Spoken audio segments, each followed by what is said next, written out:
የታሪክ በቤተሰብ ህይወት ውስጥ የሚፈጠሩ ጥቃቅን ስንጥቆች እንዴት ወደ ትልቅ ቀውስ እንደሚያመሩና ፈተናዎች ሲገጥሙ እውነተኛውን ነገር ማየት ምን ያህል ከባድ እንደሚሆን የሚያስተምር እውነተኛ ታሪክ ነው። አብራችሁን ብትቆዩ በብዙ ታተርፉበታላችሁ፣ ትማሩበታላችሁ። የዩቲዩብ ቻናላችንን ላይክ፣ ሼር እና ሰብስክራይብ በማድረግ ቤተሰብ እንድትሆኑ እንጋብዛለን።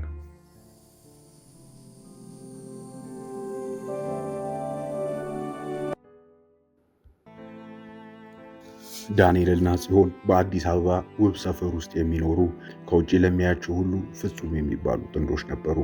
ዳንኤል በትልቅ የግል ድርጅት ውስጥ በኃላፊነት የሚሰራ፣ በትጋቱና በብልህነቱ የሚከበር፣ ለቤተሰቡ የሚያስፈልገውን ሁሉ ለማሟላት የማይታክት አባወራ ነው። ጽዮን ደግሞ ውብ፣ ጨዋና ቤቱን በአግባቡ የምትመራ እመቤት ናት። ለሁለት ልጆቻቸው የሚሰጡት ፍቅርና እንክብካቤ በሰፈሩ ሰው ዘንድ የሚቀናበት ነበር። ነገር ግን ከዚህ ውብ ገጽታ በስተጀርባ በዳንኤልና በጽዮን መካከል የስሜት መራራቅ ተፈጥሮ ነበረ። የዳንኤል ሥራ እጅግ የበዛና አድካሚ በመሆኑ ወደ ቤት የሚመለሰው አምሽቶ ነበረ። ጽዮንም ቢሆን በልጆቿ አስተዳደግና በቤት ውስጥ ሥራዎች ተጠምዳለች። ዳንኤል ወደ ቤት ሲገባ የሚፈልገው ሰላም፣ ፈገግታና እንደምን ዋልክ የሚል አፍቃሪ ንግግር ነበር። ጽዮን ግን ደክሟት የልጆቹን ውሎና የቤት ውስጥ ችግሮች እያነሳች በብስጭት ትቀበለዋለች። በመካከላቸው የነበረው የፍቅር ወግና መተሳሰብ መንፈስ ቀስ በቀስ በዝምታና በቅሬታ እየተተካ ከሄደ ሰንበትበት ብሏል። ዳንኤል በገዛ ቤቱ ውስጥ ብቸኝነት ይሰማው ከጀመረ ቆይቷል። ለቤተሰቡ የሚያደርገው ጥረት የማይታይለት እርሱ ራሱን እንደ ችግር ፈቺ እንጂ እንደ ተፈቃሪ ባል መቁጠር ካቆመም ብዙ ዘመናት አልፈዋል። በዚህ ግራ የተጋባ ስሜት ውስጥ እያሉ ነበረ ጽዮን የቤት ውስጥ ስራዎችን ለማቃለል አዲስ ሰራተኛ ለመቅጠር የወሰነችው። ሜሮን ትባላለች። ሜሮን የዋህ ታታሪና ሁልጊዜም በፈገግታ የምትቀበል ወጣት ነበረች። የቤት ውስጥ ስራዎችን በአግባቡ ከመወጣቷን በላይ በቤት ውስጥ ያለውን ከባቢ አየር ለመለወጥ የምትጥር ይመስል ነበረ። ዳንኤል ወደ ቤት ሲገባ ሜሮን በፈገግታ ትቀበለዋለች። እንደምን ዋልክ ዳኒ ትለው ነበረ በአክብሮትና በቅንነት። የምግብ ሰዓት ሲደርስም የምግቡን አቀራረብ ታሳምራለች። ዳንኤል የሚፈልገውን ነገር ሁሉ አስቀድማ ታዘጋጅለታለች። ጽዮን በልጆቿ ተጠምዳ በነበረበት ሰዓት ዳንኤል የሚፈልገውን ትኩረትና እንክብካቤ ከሜሮን ማግኘት ጀመረ። ዳንኤል መጀመሪያ ላይ ይህን የሜሮን ትጋት እንደ መልካም የሰራተኝነት ባህሪ ቆጥሮት ነበር። ነገር ግን ቀስ በቀስ በልቡ ውስጥ ያልተለመደ ስሜት ማደግ ጀመረ። ከጽዮን የሚያገኘውን ሰላምና አድናቆት ከሜሮን እያገኘ እንደሆነ አመነ። ከሥራ ሲመለስ የጽዮን ብስጭት ሳይሆን የሜሮን ፈገግታ ቀድሞ በአእምሮ መሳል ጀመረ።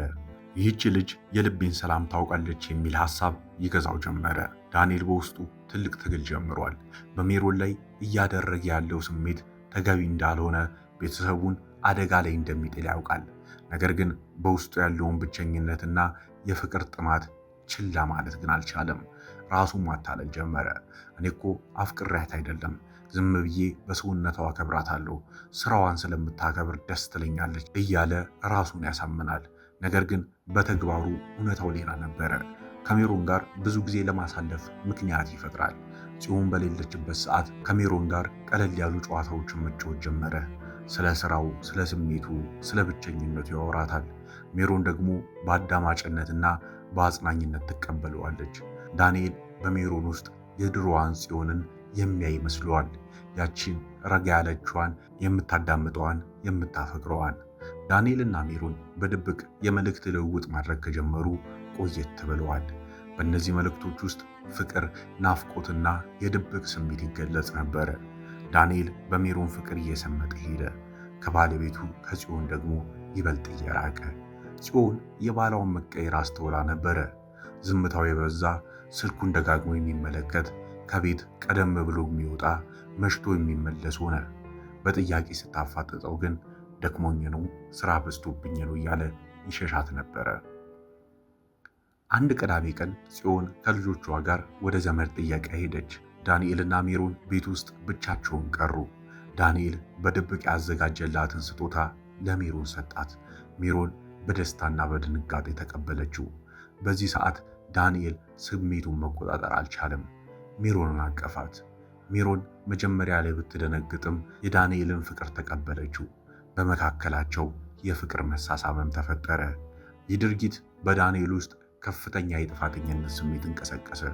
ቤተሰቡ ጽዮንን፣ ልጆቹን ሁሉንም አደጋ ላይ እንደጣለ ተረዳ። ምን እያደረግኩ ነው ብሎ ራሱንም ጠየቀ። በሜሮን ላይ ያለው ፍቅር እውነተኛ እንዳልሆነ፣ የብቸኝነትና የስሜት ማስታገሻ እንጂ እውነተኛ ፍቅር እንዳልሆነ ማመን ጀመረ። ዳንኤል ከሜሮን መራቅ ጀመረ።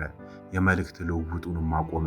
ሲያገኛት እንደ ድሮ ፈገግታ አይሰጣትም። በባህሪው ላይ የታየው የለውጥ ሜሮንን ግራ አጋባት። አልወደደኝም ማለት ነው ብላ ራሷን መጠየቅ ጀመረች።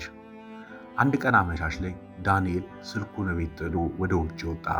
ጽዮን የባሏን ስልክ በጥርጣሬ መመልከት ጀመረች። በዚህ ሰዓት ከሜሮን አንድ መልእክት ተላከ። ጽዮን የመልእክቱን ይዘት ስታነብ ዓለም ዞረችባት።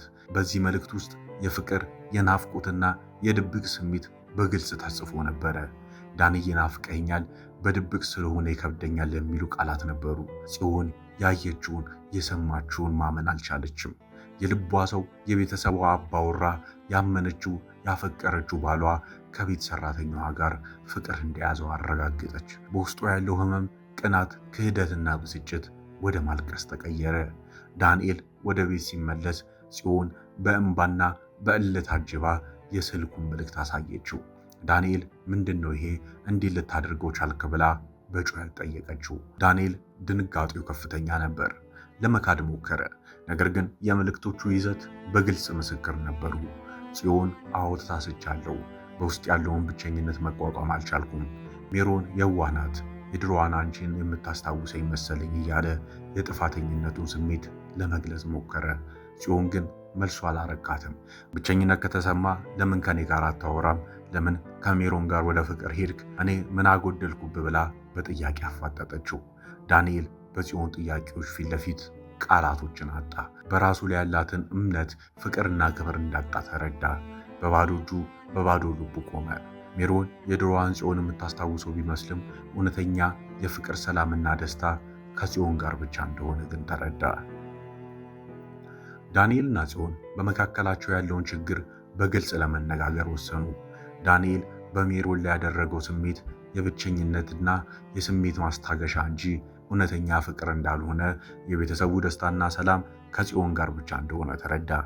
ጽዮንም ቢሆን ከባሏ ላይ የምታሳየውን ብስጭትና የመተሳሰብ ጉድለት ወደዚህ ችግር እንዳመራው ተገነዘበች። በመካከላቸው ያለው የመተሳሰብ የመከባበርና አብሮ የመሆን መንፈስ መልሶ ለማሳደግ ጥረት ማድረግ ጀመሩ። ዳንኤል ወደ ቤቱ የሚመለሰው ቀደም ብሎ ነው፣ ከባለቤቱ ከጽዮን ጋር ብዙ ጊዜ ለማሳለፍ። ጽዮንም ቢሆን የባሏን መቀየር አስተውላ የመተሳሰብ መንፈሱን ለማጠንከር ጥረት አደረገች። በመካከላቸው ያለው የፍቅር፣ የአብሮነት፣ የመከባበር መንፈስ ቀስ በቀስ እየተመለሰ መጣ። ዳንኤልና ጽዮን የቤተሰባቸውን ደስታና ሰላም በመካከላቸው ባለው አብሮነት መንፈስ፣ ግልጽነትና እውነተኛ ፍቅር ላይ የተመሰረተ እንደሆነ ተረዱ። የቤተሰባቸው ሕይወት መልሶ ወደ ደስታና ሰላም ተመለሰ። ይህ ታሪክ በቤተሰብ ሕይወት ውስጥ ትዕግስት፣ እውነተኛ ጓደኝነትና ለራስ የሚሰጥ ዋጋ ምን ያህል ወሳኝ እንደሆነ የሚያስተምር ነው።